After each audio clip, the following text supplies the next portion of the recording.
Nous sommes le vendredi 17 février dans les locaux de la FACEF à Villeurbanne. Je suis Maëlle Maugendre et je réalise aujourd'hui un entretien avec Miguel Miranda Moragon concernant les mémoires de l'engagement associatif des émigrés espagnols.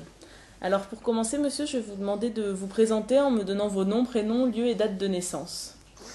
Je m'appelle Miguel Miranda Moragon, comme vous avez dit. Je suis né à Cordoue, Cordoba en espagnol, en 1945, en 28 octobre. Quelles étaient la condition économique de vos parents dans ces années-là? Bon, mon père travaillait dans le bâtiment, mais la condition économique, si je suis venu pour des raisons économiques, non. Je ne suis pas venu pour des raisons économiques. Moi, personnellement, bien que j'étais très jeune, j'ai mon frère aîné qui est venu en France, qui lui il est venu pour des raisons économiques. Il était en pleine crise, il travaillait dans le bâtiment. Et puis j'ai un deuxième frère qui est venu à la suite, par rapport à moi, mon frère aîné. Et puis on s'entendait très bien. Et puis moi, je voulais suivre. Je suis venu après parce que mon frère était là, pas pour des raisons de travail ni autre. J'ai quitté mon travail pour venir. Donc, mon arrivée, ça a été par la suite. Par la suite, j'ai continué avec mes inquiétudes. Mon inquiétude était aussi d'apprendre la langue, parce qu'être là sans connaître la langue, c'était un peu difficile. On allait dans les commerces, on était une bande de jeunes à l'époque. Une bande de jeunes, on allait dans les commerces, on jouait un petit peu les machos, mais avec notre langage en espagnol, en français, un mélange de tout. C'était notre langue à nous. Mais moi, je sentais que là, ce n'était pas le bon chemin pour moi. Et j'ai décidé d'essayer d'apprendre le français et de prendre des cours de français. Et je me suis tourné vers les écoles. Les écoles pour apprendre le français. Bon, mes moyens ne me le permettaient pas. Et puis les horaires non plus. À cette époque, il n'y avait pas autant que... Par contre, il y a la jeunesse communiste espagnole. Mais qui ne se présentait pas, enfin voilà, à moi, ne s'était pas présenté en tant que la jeunesse communiste, mais sinon des gens quittant la main à d'autres Espagnols.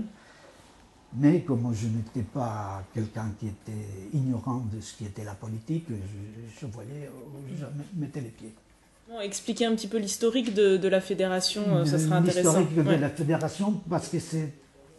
Au départ, lorsque moi je suis devenu président, il y a eu la fédération nationale à Paris, qui était soutenue et dirigée par José María Oliver, comme tout le monde connaît. Et c'est une association qui est d'origine chrétienne. D'ailleurs, elle était soutenue, je ne me rappelle plus le nom, mais comment ça s'appelait, bon, vous devez connaître, on a dû vous parler.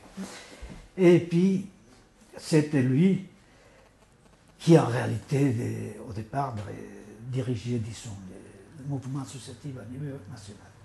Et puis, il y a eu l'organigramme à niveau national, et ça s'est créé des associations un peu de partout. Et pour réunir ces associations, on a créé ce qu'on appelle des rectoras,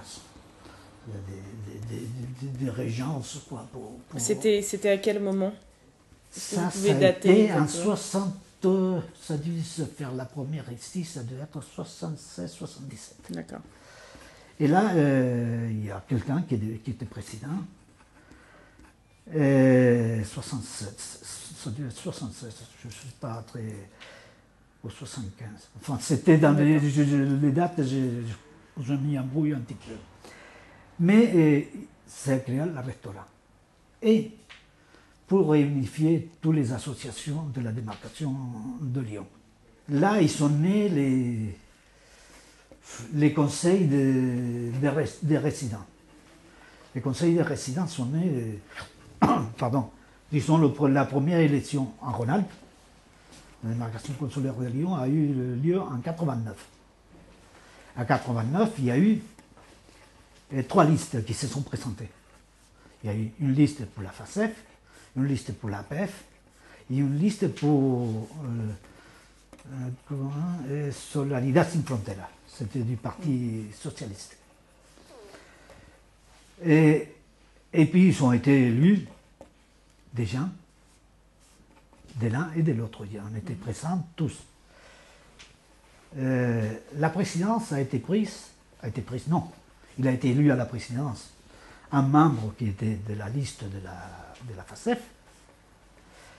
Il s'appelle, le premier président du conseil des résidents s'appelle Edelmiro Torres.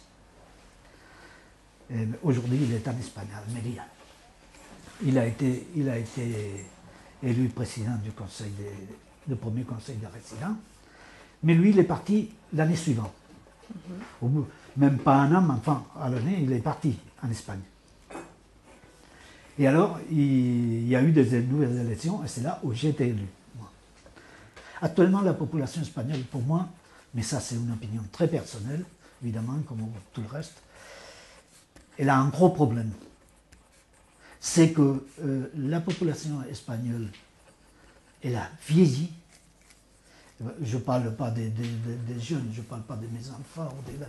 On ne peut pas parler de deuxième ni troisième génération. Je parle de ceux qui sont nés ici, qui se sont intégrés, qui ont vécu la vie autrement que... Mais la population espagnole a vieilli. Elle se croit toujours un petit peu dans cette auréole qui faisait d'autrefois. Ah, l'association, elle m'a fait tout. Alors qu'elle est représentée à Madrid. Mais elle ne le sait pas. Mais elle n'influence personne pour y être ou pas être. Elle a aucun droit à dire bon, ça, je voudrais qu'à Madrid se discute de ça ou de l'autre. Comme on peut parler, par exemple, c'est absurde.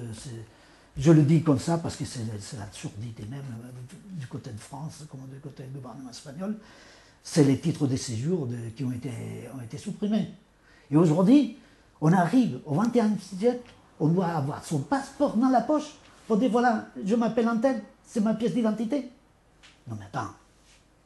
On va dans les banques aujourd'hui, les femmes a changé, on ne s'appelle plus Madame Tartampion.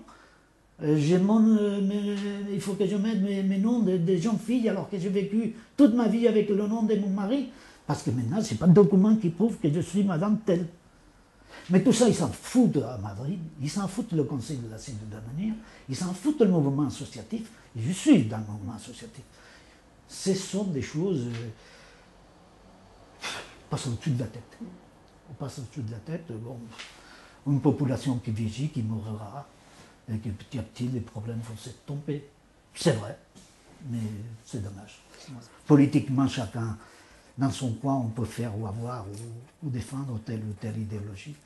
Mais associativement, je crois qu'on a des intérêts communs, quelle qu'elle soit notre idéologie politique.